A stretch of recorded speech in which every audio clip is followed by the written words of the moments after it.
को दे रहे होते हैं। और ये बिल्कुल वैलिड सी बात है, कहीं भी अगर सफलता मिलती है तो वो क्रेडिट जाता है। मैं यही कह रहा हूँ ना कि कांग्रेस जो है अपनी जीती हुई बाजी हार जाती है, भारतीय जनता पार्टी अपने दुश्मन के जबड़े से भी जीत को छीन लेती है। 6 दिसंबर को दिल्ली में बड़ी बैठक होगी, इंडिया गठबंधन की ये बैठक होनी है, मल्लिकार्जुन खड़गे के आवास पर ये बैठक होगी। अभी तक तमाम जो घटक दल थे इंडिया गठबंधन के वो ये कह रहे थे कि साहब कांग्रेस तो इंटरेस्टेड ही नहीं है। तो अब ये तारीख आ गई है फौरन, अब बड़े राज्यों के चुनाव से फ्री हो गए। मैंने शुरुआत में ही आपसे कहा था कि इन नतीजों के बाद अब इंडी गठबंधन का भविष्य थोड़ा सुरक्षित हो गया है। कांग्रेस को अगर यहाँ पर अच्छी जीत मिल जाती मध्य प्रदेश में और छत्तीसगढ़ में, और जैसा वो कह रहे थे कि राजस्थान में भी अच्छा कर लेंगे, आप मानकर चलिए कि कांग्रेस का एरोगेंस अपने टॉप लेवल पे होता और क्षेत्रीय दल और हाशिए पर जाते। उसके बाद उससे बात नहीं बनती, सीटों के बंटवारे में लड़ाई होती। डॉक्टर अजय उपाध्याय, अब आगे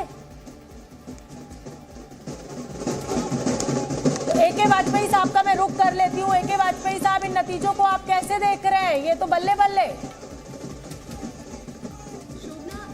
मैं एक मिनट ऐसा है, जनता ने मोदी की गारंटी पे मोहर लगा दी है। एक तो ये बातें हैं, और दूसरी बात ये है कि जनता ने मोदी के प्रति विश्वास भी दोबारा से जता दिया है। और अब ये हो गया है कि मतलब विधानसभा में भी मोदी को कोई दिक्कत नहीं है। लोकसभा तो पहले भी तय थी, लेकिन अब जो राज्य के चुनाव होंगे उसमें भी मोदी जी ही सर्वमान्य नेता होंगे। तो ये 3 चीज़ें हुई हैं। और चौथी चीज़ जो सबसे बड़ी बात है, दुष्प्रचार नहीं चलेगा। काम करोगे, जनता महसूस करेगी। तो कितने भी अटकलें लगाए जाओ, कितना भी गुमराह करने की कोशिश करो, वो जीत उसी आदमी की होगी जो काम करेगा। और एक मोदी जी का एक और बड़ा भारी चला है कि भ्रष्टाचार के खिलाफ लड़ाई जारी रहेगी, और मैं भ्रष्टाचार के खिलाफ कोई समझौता नहीं करूँगा। बड़ी कोशिश की इन्होंने, ईडी मिसगाइड हो गई, ये हो गया, वो हो गया, कुछ नहीं चला।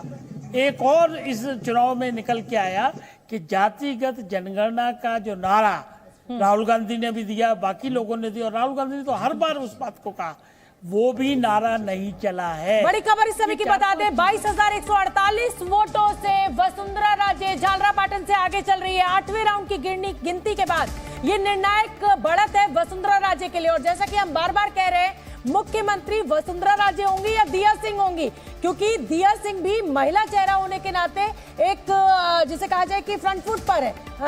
बोलिए मुकेश जी।